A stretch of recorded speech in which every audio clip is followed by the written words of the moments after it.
Y es un acuerdo que han firmado Draghi, el primer ministro en Italia, y Macron, el presidente de Francia. ¿De qué se trata? En principio, ellos lo presentan como simplemente que están en sintonía, que va a haber cada 3 meses un ministro italiano que va a ir al Consejo de Ministros de Francia y viceversa, que quieren hacer un cuerpo policial entre ambos, bueno, que están de acuerdo en un montón de temas. Luego, cuando vas al detalle de lo que firman, ya encuentran temas en lo que dices, ojo. Por ejemplo, refuerzan el papel que debería tener la defensa europea, es decir, un sistema de defensa común para la Unión Europea.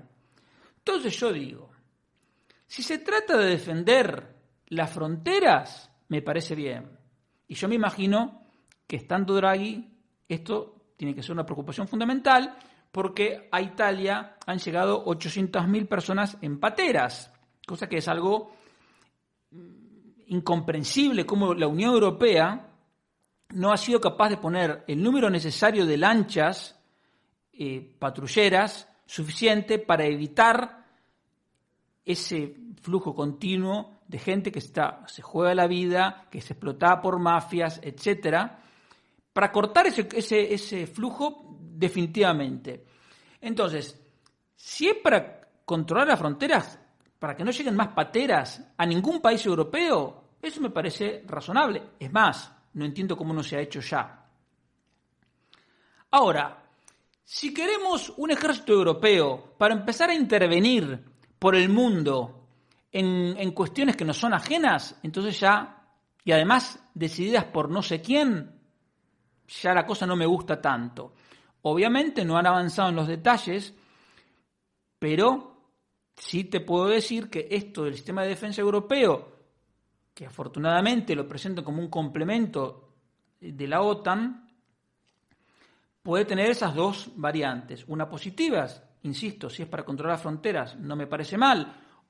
Lo que está pasando en Polonia con esa agresión por parte de Bielorrusia, digamos, hay una fuerza europea para actuar de manera rápida en ese tipo de situaciones y no dejar solo a un país, me parece bien. Si es para empezar a intervenir por el mundo, no me parece bien. Luego hablan de una política exterior común. ¿Y eso a quién le interesa, una política exterior común?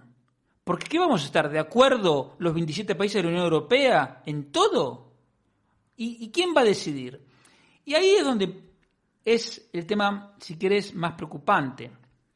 Porque no es casual que este acuerdo lo firman precisamente Francia e Italia en el momento en que Angela Merkel deja el poder en Alemania. Es decir, hasta ahora el papel de Alemania es central, pero Francia e Italia están viendo la oportunidad de pasar ellos a ocupar el centro. Como se dan cuenta que ninguno de los dos por sí solos son capaces de tener más peso que Alemania, piensan que a lo mejor juntos sí. Pero yo no veo claro que a mí no me interesa que Francia e Italia impongan su agenda de política exterior a España, porque ese es el otro tema. Como España, la economía española va a peor, digamos, y no podemos descartar una crisis grave por todos los desequilibrios que está acumulando la economía, producto de la irresponsabilidad de la ministra Calviño, de la ministra Montero, del ministro Escrivá y por supuesto el director de orquesta, que es el mentiroso Pedro Sánchez. España no va a poder pintar mucho, porque va a ser un país en crisis, y como mínimo va a ser un país en situación complicada. Entonces a mí no me interesa mucho que haya una política exterior que comprometa a España sin que España pueda pintar. Y lo más preocupante de todo es que explícitamente hablan de flexibilizar el pacto de estabilidad.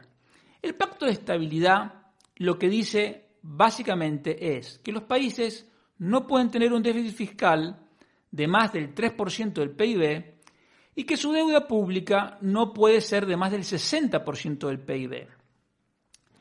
Los socialistas de todos los partidos han criticado esto y entonces han dicho que esto ha sido una imposición de Alemania, que la Europa de los mercados, que la austeridad, etc. Pero en realidad son dos normas de lo más razonables y que es lo que hace cualquier familia y cualquier empresa. Porque yo no conozco a nadie que se endeude sin límite. O sea, tú no vas al banco y dices, deme una hipoteca de cualquier monto, deme una hipoteca de 3 millones de euros, 5 millones, lo que sea, no hay problema. No, tú pides una hipoteca que va en función de lo que tú puedes pagar. Y las empresas lo mismo.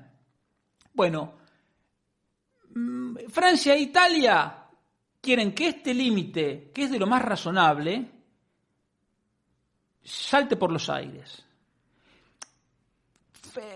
Draghi es una persona razonable, o sea que me imagino que algo deberá tener pensado.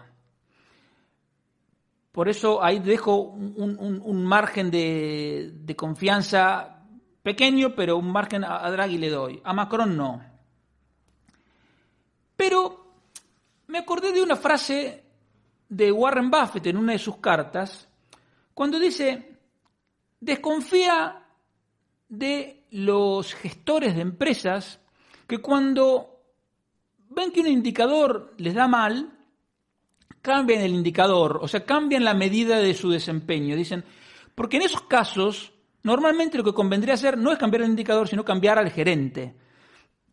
Entonces, cuando tú ves los datos del comportamiento que han tenido las cuentas públicas de Francia e Italia, digamos, es inevitable acordarte de esa frase de Buffett. Es gente que dice, bueno, como no puedo acomodarme a estos indicadores, pues cambio los indicadores. No, lo que tú tienes que hacer es adaptar tu comportamiento para poder cumplir esos indicadores, que los demás sí cumplen. Italia es el segundo país más endeudado de la Unión Europea. Tiene una deuda que es de casi el 160% del PIB. Entonces, el país que tiene 160% de deuda del PIB, o sea, casi triplica el límite máximo, y la verdad que no es que Europa la haya castigado, particularmente Italia, por haberse saltado de esta manera tan bestial este límite, quiere flexibilizar, es decir, para que no pase nada con ese nivel de deuda. Francia es el sexto país más endeudado, con 115% del PIB.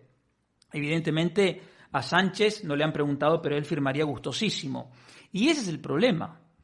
Si a mí me dijeran que todos los presidentes de España en el futuro van a ser como Mario Draghi, que es una persona formada, educada, con experiencia, yo digo, bueno, no estaré de acuerdo en todo, pero este tipo es un tipo serio. Pero la realidad es que aquí tenemos a Pedro Sánchez. Y a lo mejor lo tenemos por muchos años más. Y si a este tipo, Pedro Sánchez, le das una flexibilización de las normas, nos estrella. O sea, nosotros nos tendríamos que oponer a esto con todas nuestras fuerzas, porque para nosotros no va a ser nada bueno. Si con estas reglas España acumuló una deuda del 120% del PIB, imagínate si flexibilizan las normas. ¿A cuánto llegaría la deuda? Tú fíjate, de los últimos 12 años, desde el 2009 al 2020, Francia tuvo un déficit fiscal de más del 3% 10 años. O sea, de los últimos 12 años solo 2 veces cumplió lo que el mismo Francia firmó. España cumplió 3 veces y 9 veces falló. En cambio, Suecia, por ejemplo, de los últimos 12 años, ¿cuántas veces cumplió la norma? Todos los años. ¿Pero qué? ¿En Suecia no tocan las crisis globales? Claro, pero en Suecia hay gobiernos serios.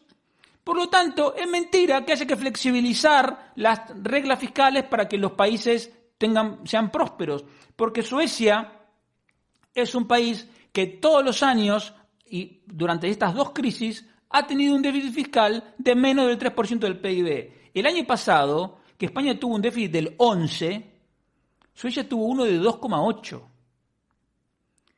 Dinamarca y Finlandia ¿Sabes cuántas veces en estos 12 años no cumplieron? Una vez, una sola vez. En 2020, bueno, y la única vez que Finlandia no lo cumplió fue el año pasado por el coronavirus. Y así todo, tuvo un déficit que fue la mitad de España, 5,5. Pero Dinamarca, el año pasado, a pesar de la crisis, que como digo, fue global y fue para todos, ¿sabes qué déficit tuvo Finlandia? Donde, te repito, España fue 11 puntos del PIB. Dinamarca, 2 décimas. 2 décimas. Bueno, así te podría seguir dando los datos de cada país. Pero en definitiva, Francia, España, Grecia y Portugal, que son los más endeudados, son los que más veces incumplen las normas. Entonces, lo último que se puede hacer con estos países es flexibilizarle las reglas. Lo que tienen que hacer es dejar de hundir a sus países, dejar de aumentar los riesgos a las generaciones futuras, que ellos siempre hablan de igualdad, los socialistas de todos los partidos, de igualdad y de libertad y de derechos, pero aquí nace un bebé y nace endeudado, y es porque todavía hay que pagar la deuda del plan E de Zapatero, y ahora hay que pagar la deuda del mega plan E de Pedro Sánchez, más todos los déficits que hubo en el medio, que fueron enormes. Entonces, esto sí que puede ser muy peligroso. Te lo van a presentar como que es algo que es necesario para financiar los servicios sociales y qué sé yo. Es todo mentira. Es simplemente políticos que quieren tener las manos libres para poder gastar más. Y que si no te pueden sacar el dinero con impuestos, entonces te van a endeudar. O sea, de una o de otra manera te van a perjudicar. Lo peor que podemos hacer es flexibilizar las normas. Es que tú fíjate lo siguiente. Si estas normas que parecen estrictas no evitaron que España tuviera un déficit que es el doble de lo que España misma se comprometió a tener, imagínate con reglas flexibles. Entonces, de ninguna manera. El gobierno tiene que gastar menos. Tiene que hacer lo mismo que las familias y que las empresas. Porque el gobierno vive de las familias y de las empresas. No puede ser. Es como pretender que un empleado gane más que el dueño de la empresa. Eso no puede pasar. Porque el empresario dice, escucha, no. Bueno, esto es al revés. Esto es así. Es como si un empresario no da más, que somos las familias y las empresas, y el empleado cobrando, no sé, 20.000 euros por mes. Ese es el gobierno de España. Quiere vivir por encima de las posibilidades, pero no puede ser, porque nosotros no tenemos por qué entregarle cada vez más una mayor proporción del fruto de nuestro trabajo, porque se le ocurre, porque Pedro Sánchez quiere quedar bien con Gabriel Rufián, o porque quiere quedar bien con la gente del PNV o con los de Bildu. No, nos tenemos que negar. Y entonces, si no te cobran ahora los impuestos, pero te endeudan, es igual, porque esa deuda va a haber que pagarla en el futuro. Cuando en los medios de comunicación tú escuches hablar de los países frugales, que en realidad no son frugales, son países responsables, que llevan sus cuentas en orden y que no sablean a sus ciudadanos, que no desestabilizan sus propias economías y que no comprometen la estabilidad de las generaciones futuras incrementando irresponsablemente la deuda.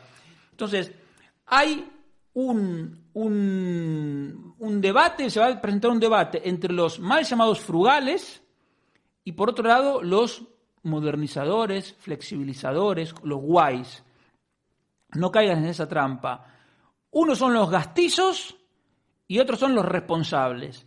Si tú te manejas en tu casa o en tu empresa con responsabilidad, tú tienes que estar del lado de los responsables. Por eso este acuerdo de Draghi y Macron, ojo, porque puede ser mucho más perjudicial de lo que nos imaginamos.